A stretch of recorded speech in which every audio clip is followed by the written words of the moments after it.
Hello,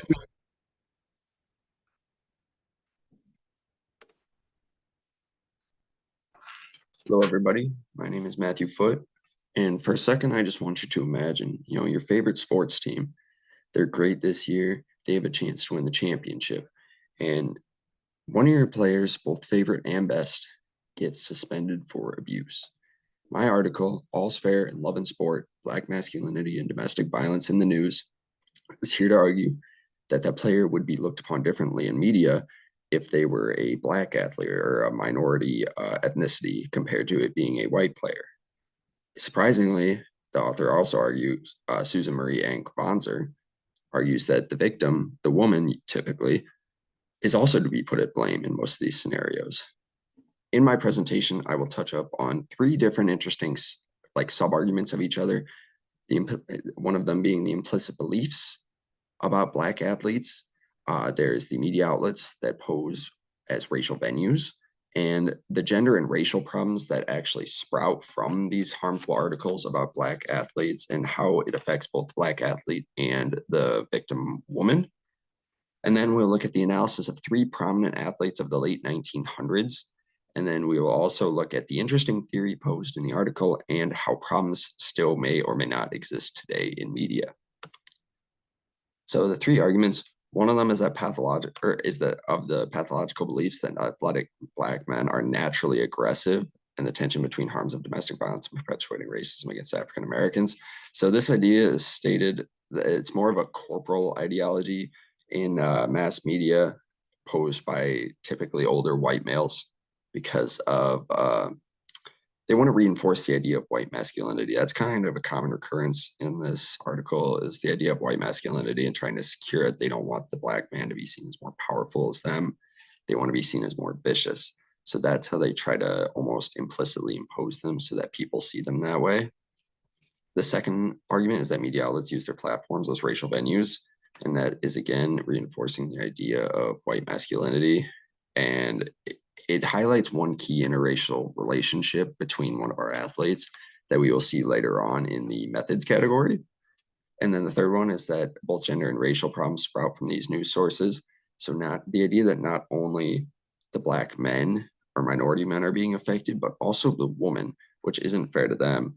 Rachel Hall, one of the women brought up in the article, says that we should focus our attention fully to the abuser and not the victim, because when we try to look at it from the news cover both sides standpoint, we end up seeing that we almost always end up putting the victim in more of a blame than they should because they are on the butt end, like they're not getting any benefit out of this. They were the one getting abused, so it's just not fair to them, and she wants us to look at it that way. So the content analysis covers news coverage of abusive Black athletes from 1990 to 2005, mainly touching up on three main prominent athletes. And so the first one is O.J. Simpson. Excuse me. O.J. Simpson was a prominent running back for the Buffalo Bills in the late 1900s. And O.J. Simpson, I'm sure as most of you know, was famous for his trial of the century, in which he was accused of murdering his ex-wife, Nicole Simpson, and her lover. And as I said before, this is the interracial relationship that we were talking about. This was posed as, this was a big deal. And like I said, it was called the trial of the century. And after O.J. Simpson beat the case, he was deemed to have had honorary whiteness because he actually beat the case. This was not the case for many Black Americans at the time. And it also paved the road for Black men being double-sided social and political figures. So not only do they have a name for themselves in just general society, but also in politics. This just started an insane trend now for what a lot of people deem still today as athletes having too much political talk. I won't get too much into that because that's not what my article talks about. And then also in an analysis of articles in 1995, it was said that there were 38 about intimate abuse, and O.J. Simpson's name appeared not only in 21 of them, but he was about the entire article, which is just ridiculous.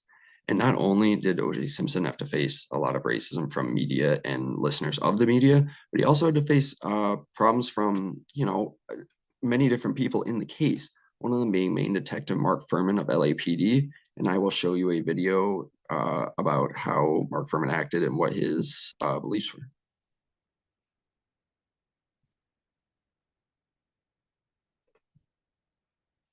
word truth.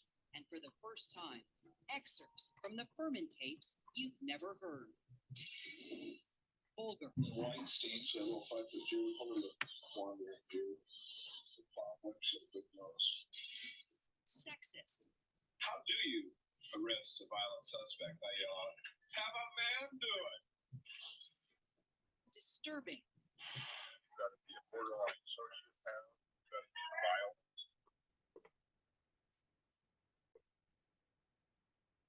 So again, going on to the next athlete, Mike Tyson. Mike Tyson was a very good boxer, but he was known mainly for abusing his wife. He was even quoted boasting that she flew backwards, hitting every effing wall in the apartment.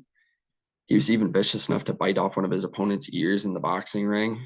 And he was also in prison for rape, which is the author's argument that not all black people, like black athletes in this time, were innocent, but they also would just do too much to, you know, paint him out as what he's not. And I'll argue about something later that has to do with Mike Tyson, but he is one of the examples where it's like kind of deserved what the media is giving to him.